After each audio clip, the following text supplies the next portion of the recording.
In Russia, there are two cities that regularly fall into the list of the 10 dirtiest cities in the world. These are Dzerzhinsk and Norilsk. But there is one small city that UNESCO and UNEP once called the dirtiest city in the world.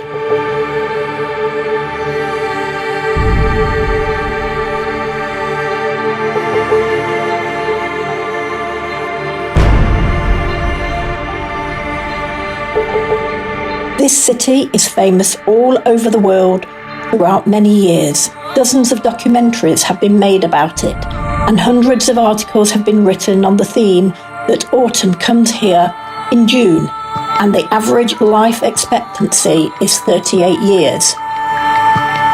You're on the channel Over the Cities. Please watch this video in maximum quality and good sound. Today we invite you to fly with us over the city of Karabakh, Russia.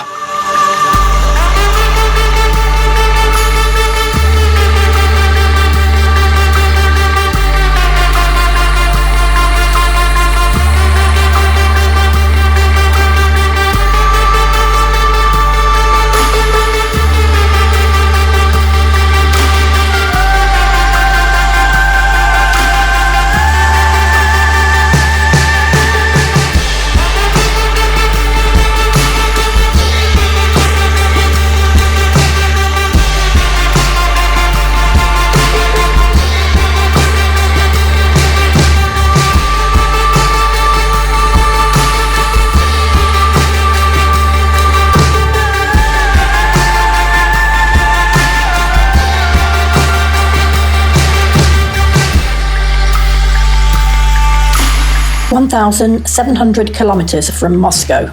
This is the city centre. Here, there are only residential buildings, shops, a school and a sports stadium. The city is 197 years old. The name of the city comes from the mountain of the same name, and the word Karabakh means a black peak. The city was established here in connection with the huge deposits of gold and iron ore that were mined here until 1947, and copper zinc ore is also actively mined here. This is a small private sector. Here, as in any other city in Russia, people grow cucumbers and potatoes, but there are a couple of exceptions. In almost every house, there is a gas mask near the doors. Furthermore, all locals are familiar with the effect of the early autumn. This is when in June, the leaves of the trees and plants turn yellow and the crop dies. For this, you can even get compensation from the polluting plant if you spend money on an examination. These are the Karabakh Mountains of granulated slag, the so-called source of escaping dust emissions. For more than 100 years, 20 million tonnes of a byproduct of copper production have accumulated here. There are many articles on the internet about this slag dump. Some say that the Russian government requires the owner of the plant to remove these dumps. Others say that this slag is recyclable and that businessmen can't agree amongst themselves at what price to sell and buy it. This is a new sports complex built by the company that owns the plant. This company also owns 11 more similar enterprises throughout Russia.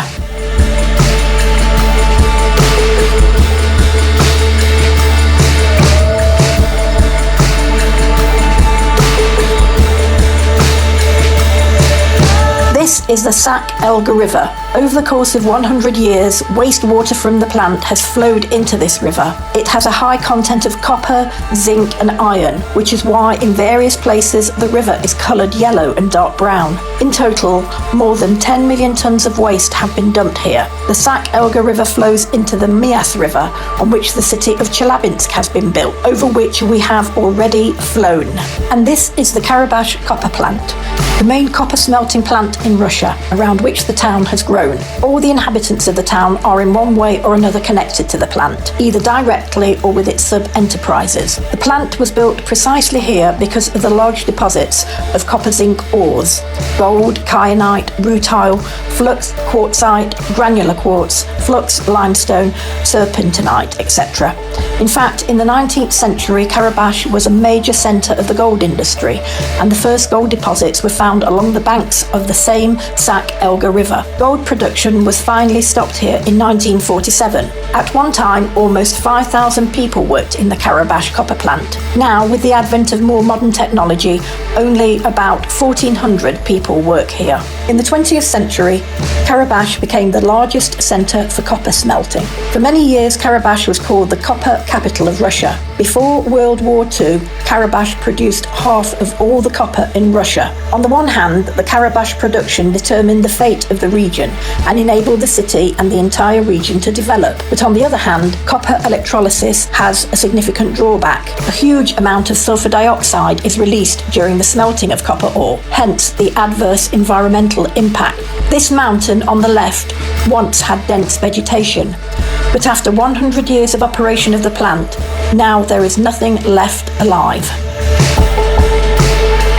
The environmental issues in Karabash began to be discussed in the 1950s, and in 1989, after the visit of the Labour Protection Council, the plant was closed.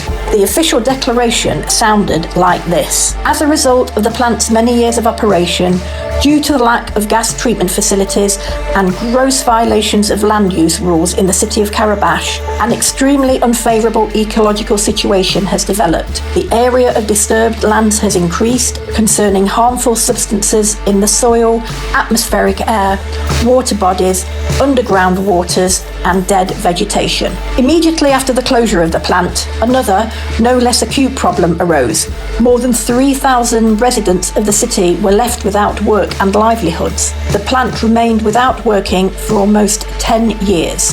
On the official website of the plant's owner, it is written that from 2004 to 2018, the company invested more than $300 million in production modernisation, supplied new industrial gas filtration systems, and introduced a closed water circulation cycle, while storm and meltwater is collected and used to feed the circulating system's water supply and technological needs. It also says that in the next few years, Karabash will have new social facilities, a residential neighbourhood, and major repairs of roads and infrastructure.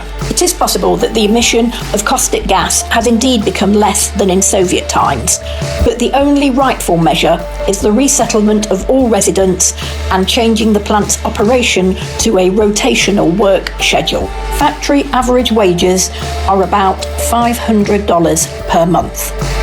Two words about the mayors of the city of Karabash. The ex-head of the Karabash City District, Vyacheslav Yagodinets, was very active in trying to explain to everyone that Karabash is not the dirtiest city in the world and has never been one. His phrase, "We did not find a UNESCO document stating that Karabash is the dirtiest city in the world," was even included in the Wikipedia article on the city. Yagodinets received 3 years probation for fraud concerning money allocated to clean the Sag Elga River. His predecessor in this post, Musa Jugayev, the leader of Karabash for a total of 10 years, received a sentence of 8 years of strict regime for illegally selling 4 hectares of land.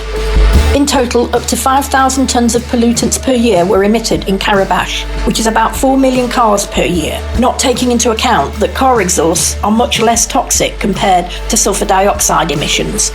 This is a worship cross. It is called the Cry of the Soul of a Poisoned City. It was installed in May 2005 with the money of the Karabash entrepreneur and benefactor Gennady Kremeshkov.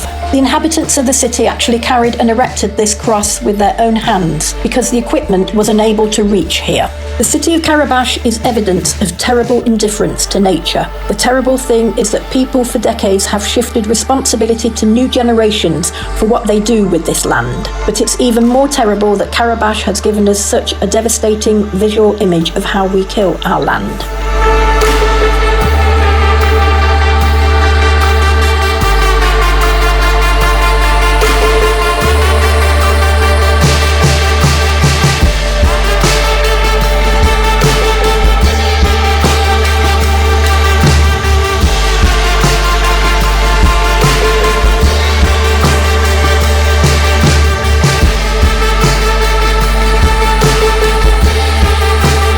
Today you have learned a little more about Russia. This is the channel Over the Cities, a Slava Pit project. Thank you.